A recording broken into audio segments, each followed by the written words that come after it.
What's up, everyone? I'm Lashard Binkley. On today's Rockets Fuel player profile, we will be discussing Fred VanVleet all the way from his days in high school to the NBA.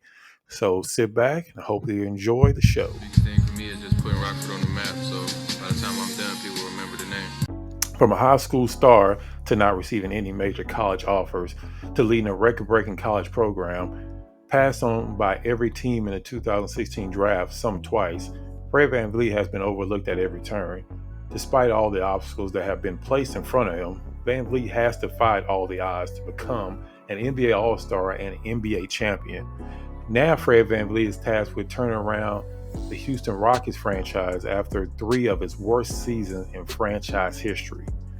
VanVleet has consistently won at every level, including helping Wichita State win 120 games over his four-year career, setting records never seen in NCAA, as they were the only team to start 31-0 in a regular season in NCAA history, and of course helping the Toronto Raptors win their first and only NBA championship. Now VanVleet will be the Rockets' floor leader and extension of Coach Ime Udoka on the court as the Rockets look to go from the laughingstock of the NBA to a competitive NBA team. Fred VanVleet was born on February 25, 1994 in Rockford, Illinois, a few months before the Houston Rockets' first ever championship. Funny enough, VanVleet played at Auburn High School in Rockford from the start. VanVleet was a star in the making. At Auburn High School, VanVleet was an All-State first-team selection. He helped lead the Knights to the school's first Final Four in 37 years. The Knights ended up finishing third in the IHSA state tournament that year. VanVleet averaged 21.2 points his senior year, which netted him a four-star recruit honors by Scout.com and being the 15th ranked point guard in the country by ESPN. VanVleet wasn't heavily recruited until his junior year, something that will become a theme in his career, being overlooked at pretty much every turn, like I mentioned earlier. But that's when he started to show up on mid-major schools' radar after his junior year. Schools like Kent State, Northern Illinois, Drake, and Colorado State were interested in VanVleet before he decided to join Greg Marshall and the Wichita State Shockers on July 4, 2011. No major schools gave any offers to Fred VanVleet. There were some schools that were interested, but none of them were convinced that he can become a big-time player on the college level. So keep in mind, VanVleet was the only 2012 Rivals.com top 150 member to attend a Missouri Valley Conference school that year. That tells you that VanVleet is definitely not afraid of a challenge. Up until that time, Wichita State had some success, but nothing that they would see in the 4 years during Fred VanVleet's career. VanVleet picked up right where he left off in high school in his freshman season with Wichita. Even though he didn't start a game in his first season, he was pivotal in the NCAA tournament as he scored 12 points in a late critical basket to defeat Ohio State and help the Sharks get to the Final Four. That made Wichita the fifth team since 1979 to make it to the Final Four as an 8th seed or lower. Even though the Shockers would fall short, it showed what would come for Fred VanVleet in his Wichita State Shockers career. VanVleet's sophomore year was when the nation started to take notice. VanVleet would start all 36 games and lead the Shockers to their first 31-0 regular season in NCAA history. The number one seeded Shockers were not able to get past 8th seeded Kentucky Wildcats. Even though Fred VanVleet had a chance at the buzzer with a last-second game-winning shot, but it bounced off the rim, and the Shockers were knocked out of the tournament, even though Kentucky was a AC. We all know that Kentucky is a blue blood and that it wasn't exactly an upset, even though the Shockers were the number one seed. Regardless of that, it was still a great season, one of the best regular seasons in NCAA history by any team. Even with the Shockers' upset loss in the second round to the 8th seeded Wildcats, like I said, no other team in NCAA history had won their first 31 games in a regular season. So a major accomplishment, especially for a mid-major school, even though you can say, yes, they didn't play a lot of big-time colleges in their schedule, they still won every single game. No other school, including their major schools, with a similar schedule that ever done in NCAA history. VanVleet would take home, get ready, it's a pretty long list. The Missouri Valley Conference All-Conference First Team honors. He was selected as Missouri Valley Conference Men's Basketball Player of the Year. VanVleet was a 2014 NCAA Men's Basketball All-American second team selection by Sports Illustrated and Bleacher Report, third team selection by the Sporting News and the NABC. VanVleet will go on to have the best scoring year of his college career in his junior year, but the Shockers would not go any further than Sweet 16 in VanVleet's final 2 seasons. VanVleet would finish his college career averaging 10.2 points and 4.5 assists. Of course, those numbers are a little bit skewed because he didn't have as much playing time in his freshman season. VanVleet did finish as the Shockers' all-time leader in total assists, a record he still holds to this day.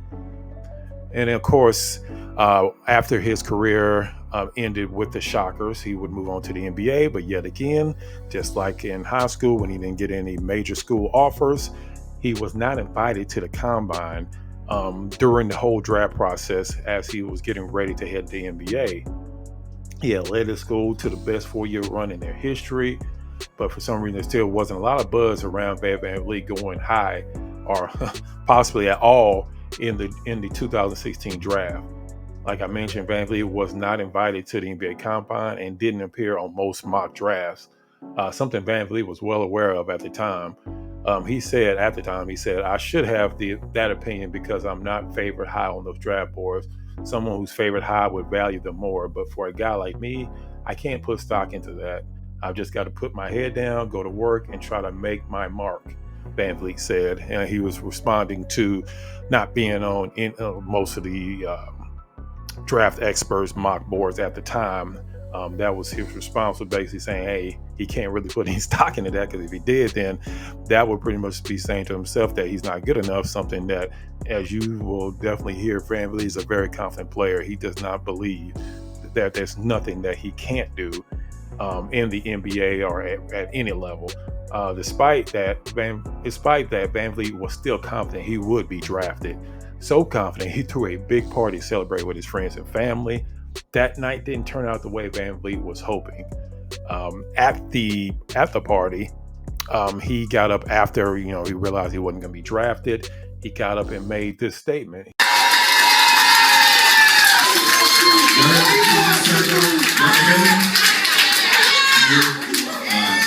So, I had a chance to get drafted, but they were talking about putting me in the D League for 2 to 3 years, slaving away for $20,000 a year, $10,000 a year. Turned those down. I bet on myself. It's been a long process. Right now, I just want to celebrate the process, man. What I've been through, the grind. 18 cities in about 30 days. So, proud of myself for that.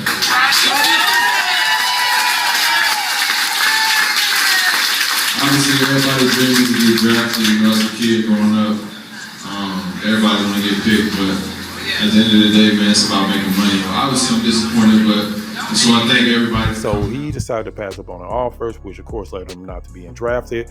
But of course, that probably turned out to be the best decision of his basketball career.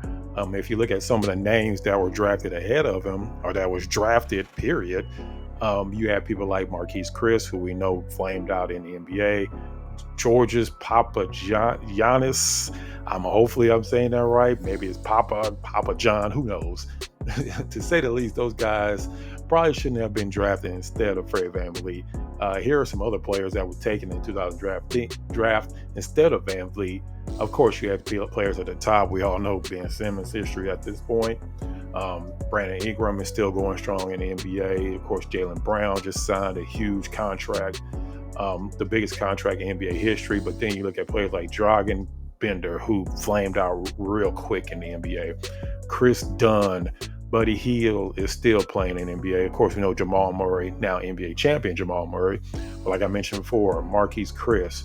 Thon Maker's name is interesting because it was a story that VanVleet told where he was at a workout, because he didn't, like I said, he didn't get invited to the combine. Over 60 players were asked, and he wasn't one of the players.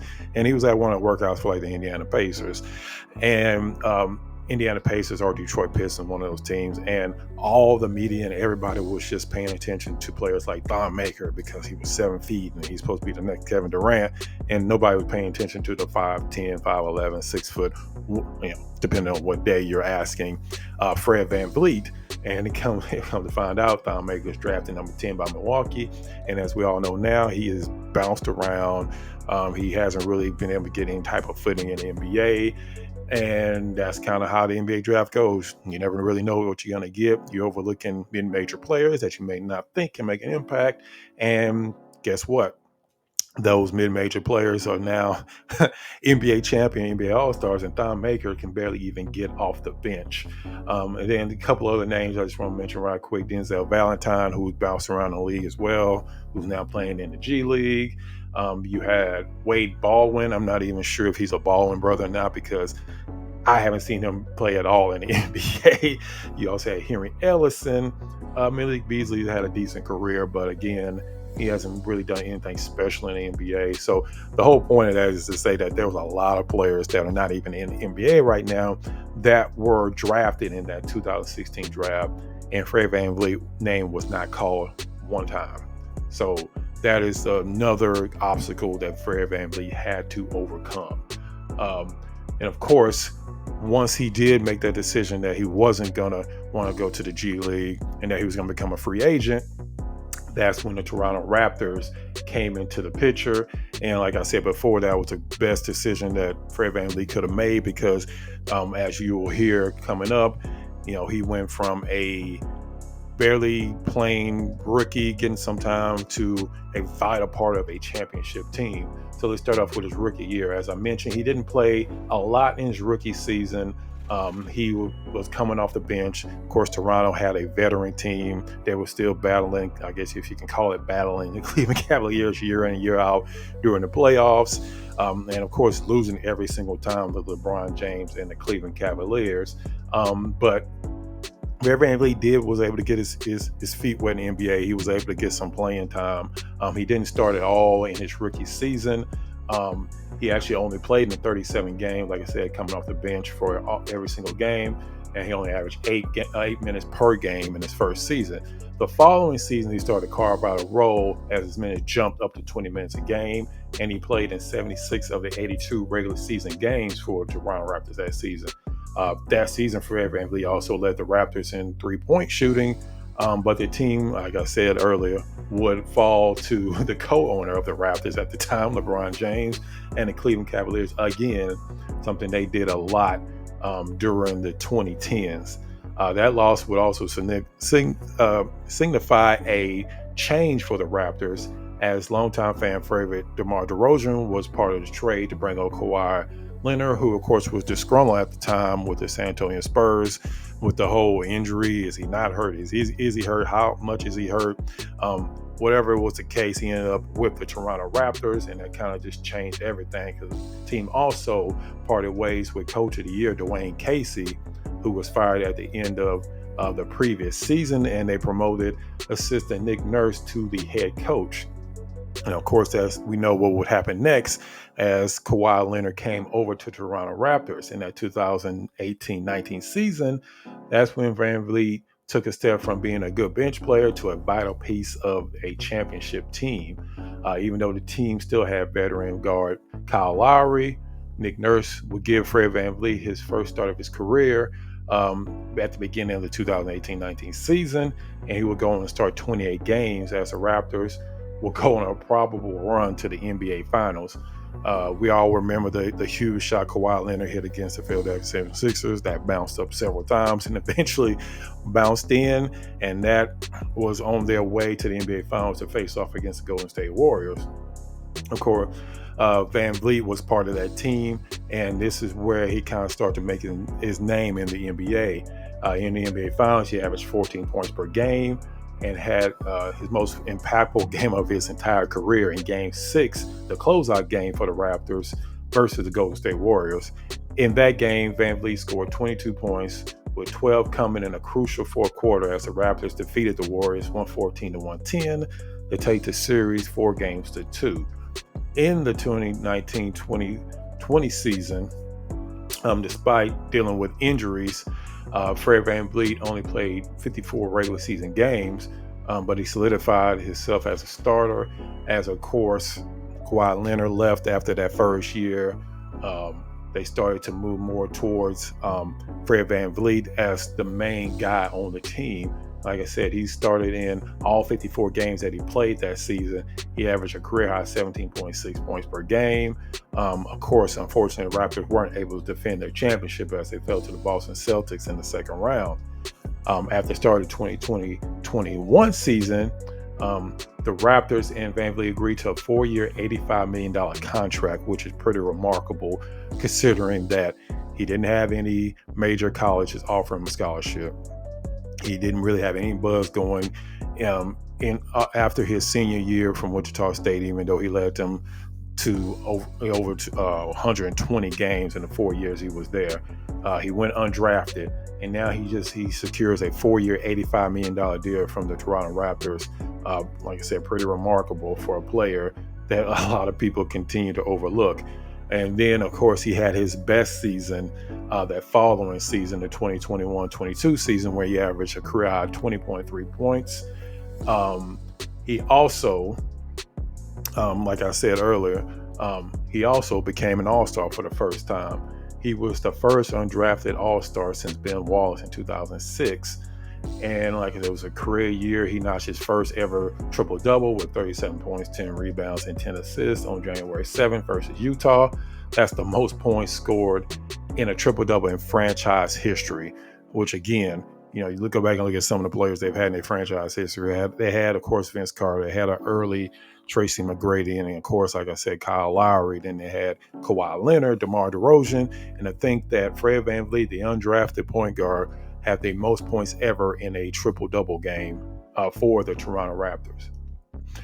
Even though the Raptors would never return to the previous high of the NBA Finals, VanVleet had established himself as one of the best two-way point guards in the NBA.